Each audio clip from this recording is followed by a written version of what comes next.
Nous reprenons l'étude dans le livre de Shmuel Bet et nous sommes au chapitre 21, Perek Rafalef.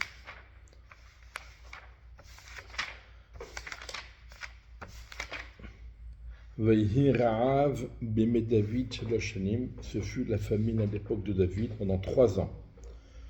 3 ans consécutives. David questionna Dieu, c'est-à-dire qu'il a demandé au Urim Betumim, et Dieu a répondu par l'intermédiaire du Urim Betumim, El Shaoul vel Bet Adamim, à la chair Yimit et Agivonim, à cause de Shaoul, et à cause du site ensanglanté, parce qu'il a tué les Givonim. Alors tout d'abord, il n'est pas sûr que ce Pérec soit positionné au bon endroit. C'est possible que cette histoire-là ait eu lieu bien avant, au début du règne de David. Et donc on voit qu'il y a eu une famine qui a duré 3 ans consécutifs. Et au bout de ces 3 ans consécutifs, David se décide enfin à demander la raison de cette famine, de questionner Akadosh Baruch Hu. Pourquoi il n'a pas fait plus tôt? Alors certains expliquent bien, la première année, il s'est dit que ça peut arriver, c'est dans la nature des choses, il peut y avoir de temps en temps une année difficile. La deuxième année, il a dit peut-être qu'il y a une faute particulière, et il pensait à cette idole de Micha. Et la troisième année, il a compris qu'il y avait quelque chose d'autre, et que c'était lui qui était visé. Et donc il a demandé à Kadosh Baruch Hu la raison de cette famine qui dure si longtemps.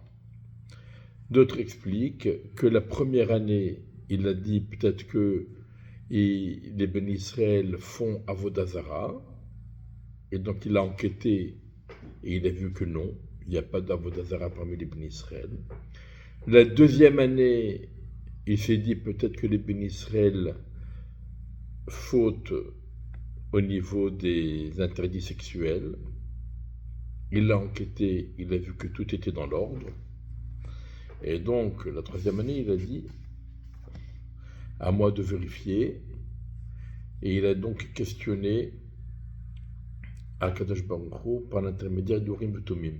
Ce qu'on voit, c'est qu'il ne faut pas immédiatement s'adresser au Urim Betumim. Il y a une obligation personnelle de faire ce travail personnellement de recherche des fautes éventuelles qui pourraient causer la famine. Rashi rapporte pourquoi Avodah Zara, parce que dans le passouk on voit que la faute d'Avodah Zara, alors c'est pas dans Rashi, c'est dans les Mefarshim, la faute d'Avodah Zara ainsi que les fautes de Harayot sont des fautes qui peuvent être punies par la famine. Donc on ne cherche pas n'importe quoi. Mida keneged mida, mesure pour mesure. La punition, c'est la famine. On doit chercher et enquêter sur des fautes qui sont dans la punition, c'est la famine. En tout cas, il n'a rien trouvé. Il était déposé. Une fois qu'il a enquêté, il n'a rien trouvé. Il demande à Kadosh Baruch Hu. Et Kadosh Baruch Hu répond El Shaoul ve'el Bet Adamim ala sherimit adagivonim. Alors, déjà, on voit qu'il y a ici 2 réponses. El Shaoul ve'el Bet Adamim. Il y a 2 réponses. Alors, la première réponse, Shaoul. Kadosh Baruch Hu dit à David Améler, Shaoul n'a pas été enterré et n'a pas eu droit à une oraison funèbre digne de lui.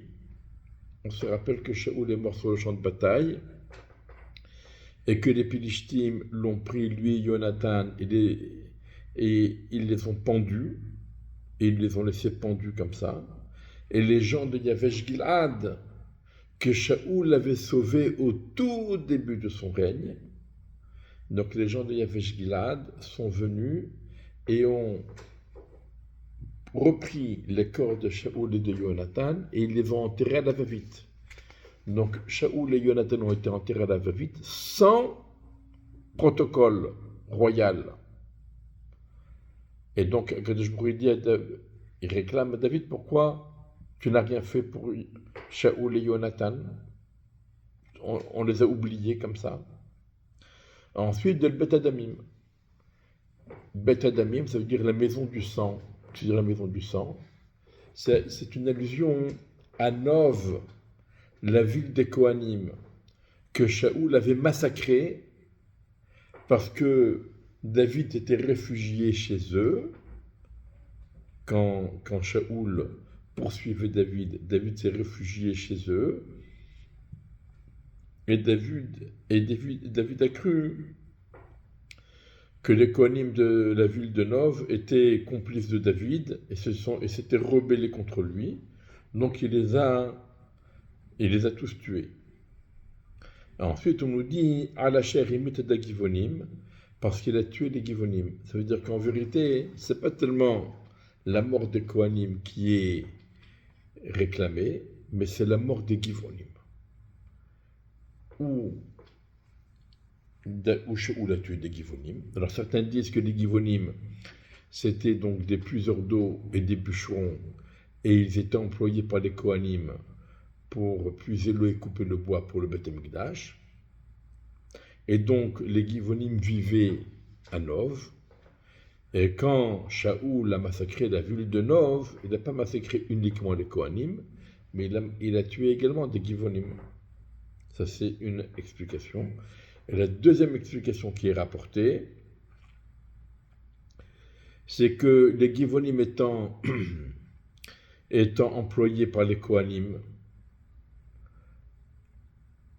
pour puiser de l'eau et pour couper le bois, lorsque Shaoul a massacré la ville de Nov, eh bien, les Givonim ont perdu leur boulot et ils n'avaient plus de quoi vivre. Quand on ne travaille pas, on ne gagne pas, et quand on ne gagne pas, eh bien, on souffre. Et donc là, on réclame vengeance pour les Givonim qui, selon une explication, ont été tués, selon une autre explication, ont été mis en chômage technique et forcé. Ils ont donc perdu leurs ressources, leurs revenus, et donc c'est ce qui est réclamé de la part des Béné Israël. Alors, on va voir plus loin quelques détails supplémentaires à ce sujet. Le roi appelait les Givonim et il leur a dit, c'est-à-dire il a tenté de les apaiser et qu'ils pardonnent cette faute, cette injustice qu'ils ont subie. Seulement voilà. Les Givonim ne font pas partie des Béné Israël, mais c'est un reste des Moréens. Et les Béné Israël s'étaient engagés, avaient prêté serment à leur égard. Et David a voulu les frapper lorsqu'il a jalousé les Béné Israël et Yehuda. Qu'est-ce que ça veut dire? Les Givonim ne sont pas des Béné Israël. Les Givonim font partie des peuples cananéens. Et normalement, Yoshua, il aurait dû tuer les Cananéens, comme il est écrit, Lo tehaye kol neshama. Tu n'as pas le droit de laisser vivre quiconque parmi Canaan. Ou ils s'enfuient, ils partent. Ou alors, ils se soumettent, ils deviennent esclaves des Béné Israël. Ou alors, la guerre, on les tue. Les Givonim ne voulaient pas partir, ils ne voulaient pas être esclaves des Béné Israël, ils ne voulaient pas mourir non plus. Ils se sont déguisés et ils ont fait croire à Yoshua qu'ils venaient d'une contrée lointaine et qu'ils voulaient se convertir, et Yoshua les a acceptés. Et Yoshua s'est engagé à leur égard de les protéger.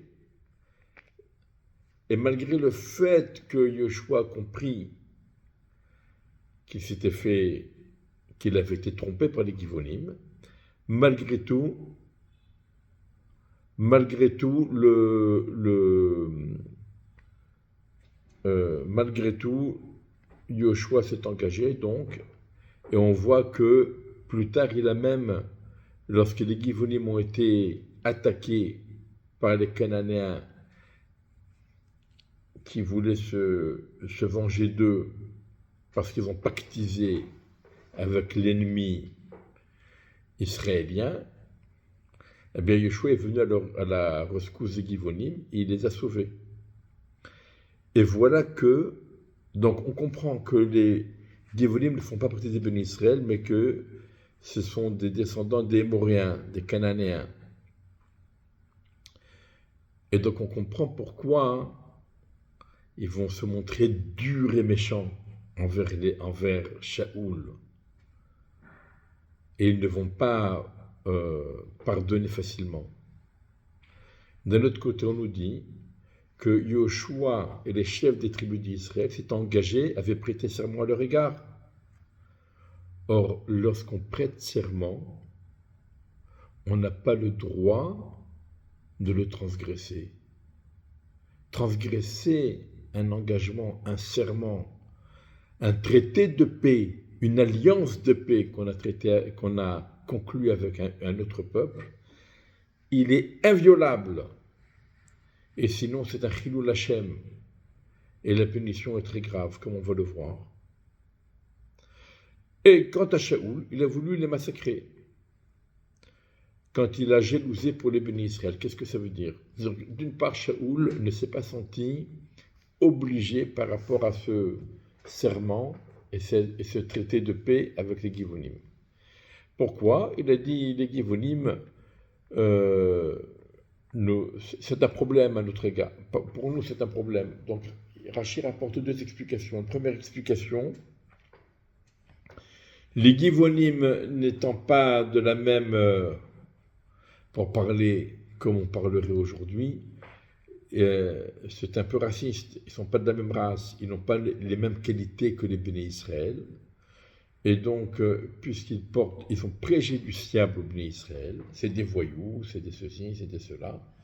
Puisqu'ils sont préjudiciables aux bénis Israël, il faut les massacrer ou alors qu'ils partent. Mais on ne peut pas les garder avec nous. Et donc, il a jalousé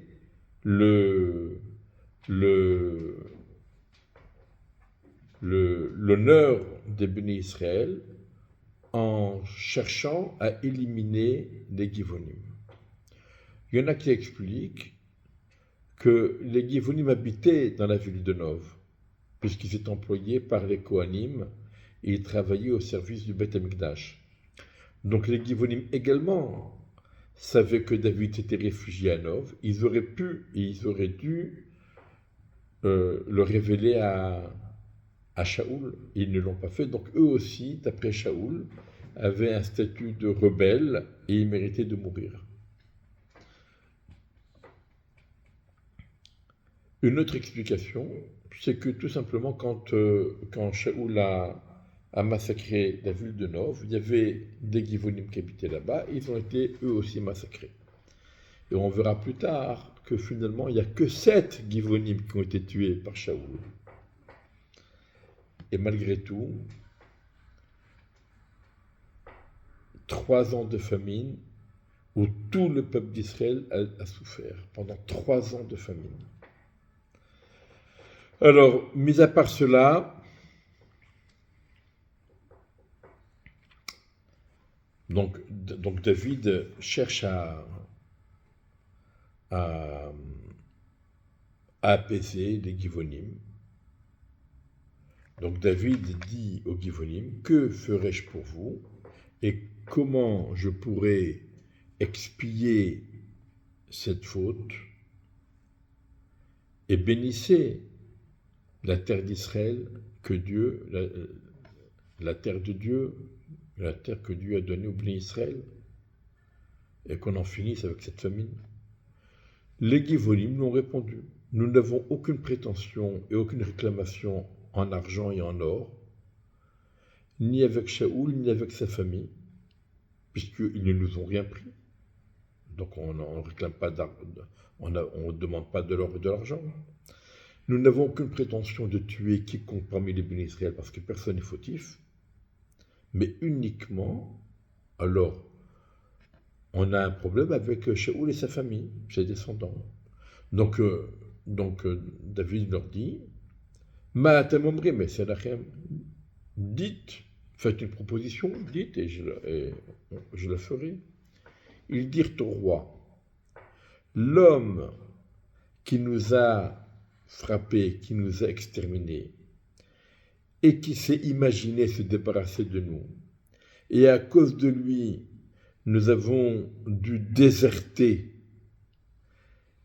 et nous ne pouvions plus nous être présents dans les frontières d'Israël, soit parce qu'ils étaient menacés par Shaoul qui voulait les tuer, soit parce que Shaoul a mis en exergue leur mauvais comportement, leur mauvais caractère, etc. Et qu'il a dit ces gens-là, ce sont des voyous qui ne méritent pas de s'intégrer au peuple d'Israël, et donc il les pourchassait. En tout cas, les Givonim ont dû partir. Et donc, qu'est-ce que nous voulons? Yutan lanu shiv'a anashim mibanav, que nous soient livrés 7 parmi les descendants de Shaoul, et nous dépendrons devant Hachem à Giv'at Shaoul, dans la colline de Shaoul. Et c'est marqué Bechir Hachem, l'élu de Dieu. Ça, c'est pas les Givonim qui l'ont dit, puisque les Givonim, ce sont des ennemis de Shaoul. Donc c'est une bat-kol, Rachid nous dit, c'est une bat-kol, une voix céleste qui dit Bechir Hachem. Shaoul, c'est pas n'importe qui. Shaoul était l'élu de Dieu. Shaoul était un grand tzaddik. Vayomer Amelech Hanieten, le roi dit, je livrerai. Qu'est-ce que ça veut dire? Ça veut dire c'est moi qui choisis, c'est pas vous. C'est moi qui décide. Et pourquoi David tenait à choisir lui les 7 descendants de David, de Shaoul, qui allaient être punis? Parce que Vayahmol Amelech Mephibosheth, parmi eux il y avait Mephibosheth, le fils de Jonathan, fils de Shaoul. Et il y avait un serment divin entre eux, entre David, entre Jonathan, fils de Shaoul. Ça veut dire que David s'est engagé à protéger les descendants de Jonathan. Donc, vous plaignez, et nous avons été punis, parce que l'engagement pris par Yoshua et les chefs de tribu il y a quelques 400 ans, parce que cet engagement n'a pas été respecté. Mais moi aussi, je suis engagé vis-à-vis de Jonathan, fils de Shaoul, et moi je compte respecter cet engagement. Et donc, David voulait épargner Mephibosheth. Il a eu pitié. Le roi a eu pitié de Mephibosheth. Alors, qu'est-ce qu'il allait faire? Le roi a pris les 2 enfants de Ritzpa bat Aya, qui avaient fait naître à Shaoul, Harmonie et Mephibosheth, ainsi que les 5 enfants de Michal, fille de Shaoul, qu'elle avait fait naître à Adriel ben Barzilai et Mcholati. Donc là, nous avons plusieurs problèmes. D'abord, on a cru que Mephibosheth était le fils de Jonathan et non pas le fils de Shaoul. Et on a cru que Mephibosheth allait être épargné. Or, on voit que lui aussi a été livré. Alors, cela, il faut expliquer.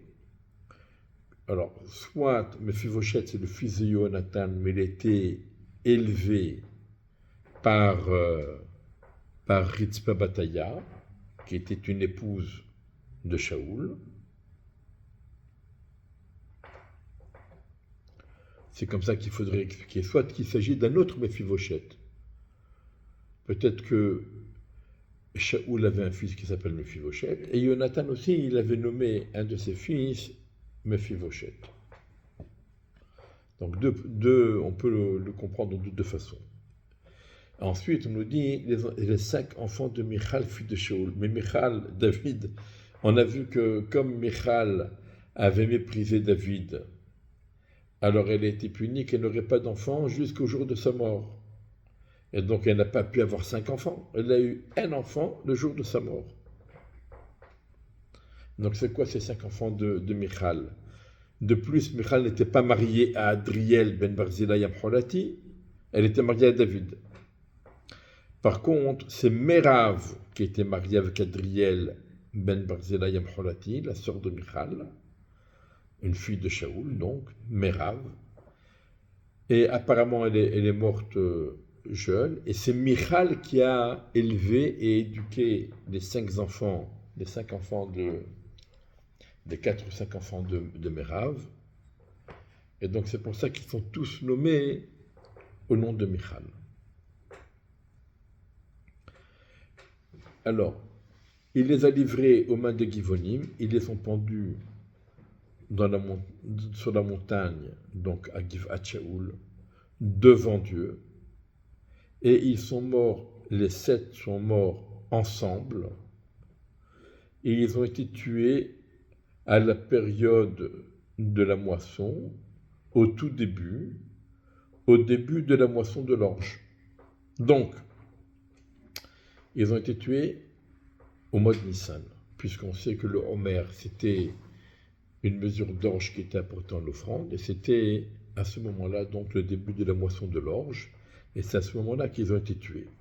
Alors quand on voit dans le verset, on voit que c'est marqué Shva'atam, c'est marqué avec un Yud, mais on ne le lit pas Shva'atayim, mais on le lit Shva'atam sans le Yud. Alors peut-être que cette différence entre la façon de l'écrire et la façon de le lire vient nous dire que finalement Mephibosheth n'est pas mort. Parce que lorsque David il a livré les enfants, on a dit, les descendants de Shaoul, c'est marqué Lifnei Hashem, devant Dieu. Ça veut dire qu'ils ont fait passer les enfants devant le Urim et Tumim et devant le Aaron. Et si ils étaient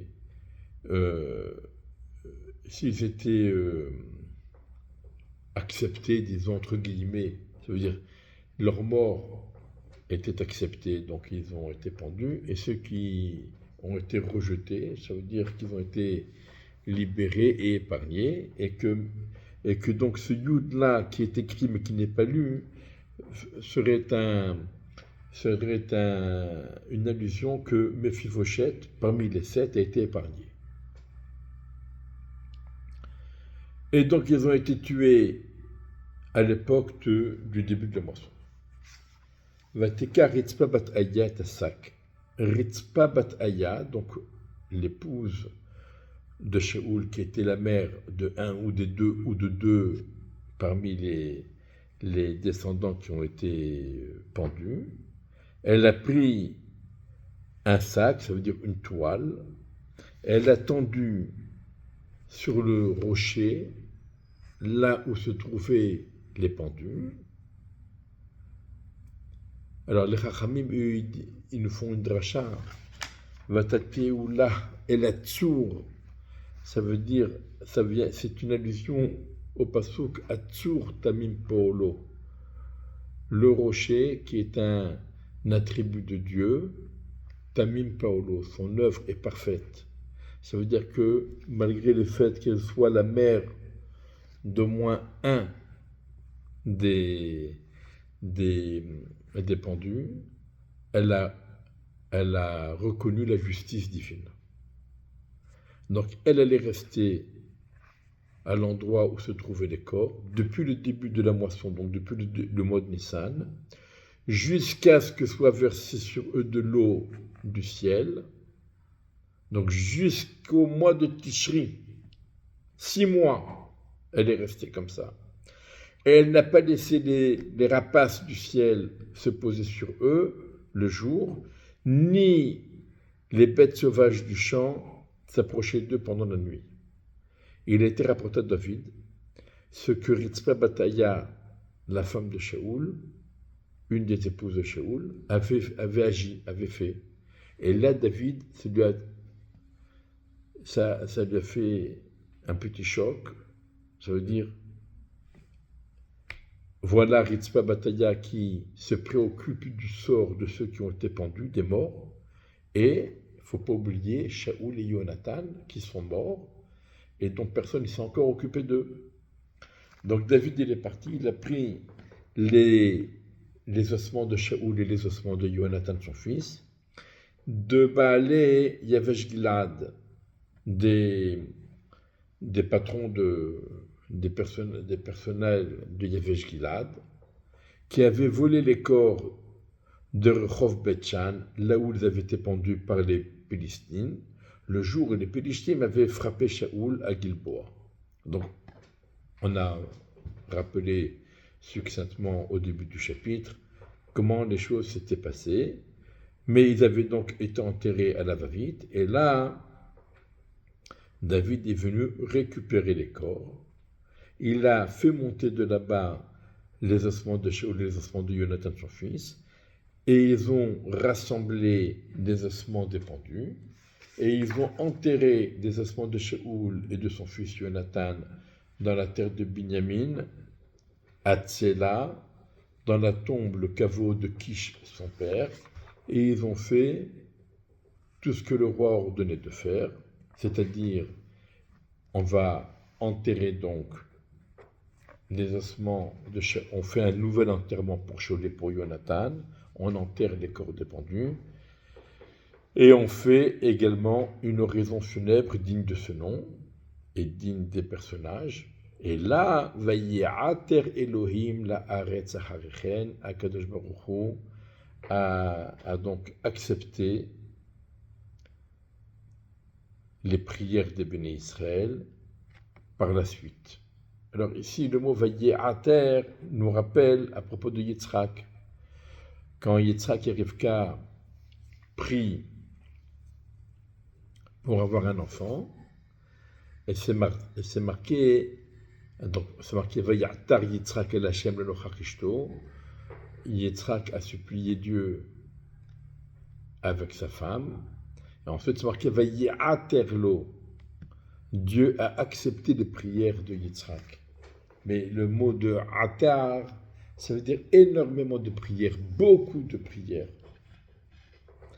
Donc malgré tout ce qui a été fait, et bien que la justice a été rétablie, il a fallu encore beaucoup de prières pour qu'Akadosh Baruch Hu agrée les béné Israël et mette fin à la famine.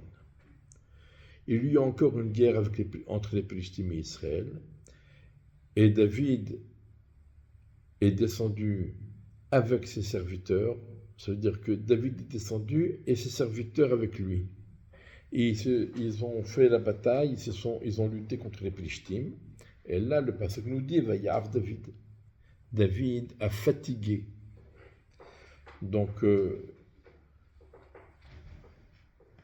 c'est plus la guerre éclair, on revient victorieux en chantant et en dansant. David est fatigué. Et David est fatigué sur le champ de bataille. Et Yishbi Bnov, qui faisait partie des enfants de la géante, alors il a constaté que David est fatigué. Il s'est dit, bah tiens, c'est l'occasion ou jamais de le tuer. Alors ici on nous dit, Mishkal Kenosh Loshmot Mishkal Nechoshet. Le poids de sa lance, ça veut dire de l'embout en fer de sa lance, il pesait 300 cycles de cuivre, c'est-à-dire un poids phénoménal. Il était en plus, il avait à sa ceinture une épée nouvelle. Or, l'habitude, quand on a une épée nouvelle, c'est qu'on veut l'inaugurer en faisant un éclat, en faisant quelque chose de grandiose avec. Et donc, il s'est dit, on va frapper, c'est l'occasion ou jamais, David est fatigué, on va le massacrer. Avishai ben Tserouya l'a aidé, et il a frappé le Philistine, et il l'a mis à mort. Alors, comment Avishai ben Tserouya il a aidé David? Certains disent qu'il a aidé David en priant pour lui, et certains disent Avishai ben David est venu à la rescousse de David et il a tué donc le Philistin. Alors les hommes de David ont prêté serment en disant: tu ne sortiras plus jamais avec nous en guerre et que la lumière d'Israël ne s'éteigne pas. David est considéré comme Ner d'Israël, la lumière d'Israël. Ce fut après cela, il y a eu encore une guerre à Gov avec les Philistins, et à cette occasion, Sibecha Yahushati a frappé Saf, qui était lui aussi un des enfants de la géante. Il y eut encore une guerre à Gov avec les Philistins, et là c'est Elchanan ben Yaare, Orgim Betelahmi, le tisserand de Betelahmi. Il a frappé Goliath Agiti, Ve'etz Hanito Kimlod Orgim, et le bois de sa lance à Goliath, il était Kimnod Orgim, c'était comme le bâton en bois des tisserands. Alors là, on a un problème parce que normalement, c'est David qui a tué Goliath. Et c'est pas Elchanan ben Yaare. Alors il y en a qui disent qu'il y avait un autre Goliath. Et il y en a qui disent que Elchanan, c'est ce que nous dit Rashi. Elchanan, c'est un surnom de David. Ben Yaare, Yaare, c'est le surnom de Yishai, le père de David. Et le mérite de Yishai, c'était qu'il était Orgim. C'était lui qui tissait les tissus nécessaires au Beth Amikdash, au Mishkan. Et donc, il venait de Bethléem. Il y eut encore une guerre à Gath, et il y avait là-bas Ishmadon, un homme de mesure exceptionnelle. Il était tellement grand que il y avait, au lieu de 5 doigts, il y avait 6 doigts dans les mains et 6 doigts dans les pieds. Ce qui fait en tout 24 doigts. Donc on vient nous dire que ce n'est pas un défaut de fabrication. Il avait un 6e doigt quelque part. Non, non, non, non. Il avait des mains à 6 doigts et des pieds à 6 doigts. En tout 24 doigts. Et lui aussi était un enfant qui était né de la géante. Il a insulté Israël et Yehonatan ben Shim'i, le frère de David, l'a frappé. Ces 4-là sont nés de la géante Agathe et ils sont tombés entre les mains de David et les mains de ses serviteurs. Et de qui s'agit-il? C'est qui la géante? Certains nous disent que la géante, c'est Orpa, la sœur de Ruth. Et il avait été dit que les descendants d'Orpa tomberaient entre les descendants de Ruth. Et donc ces 4-là, Goliath et les 3 autres qui ont été mentionnés, sont des descendants de Orpa, et ils sont tombés entre les mains de David et de son frère, etc., donc les descendants de Ruth.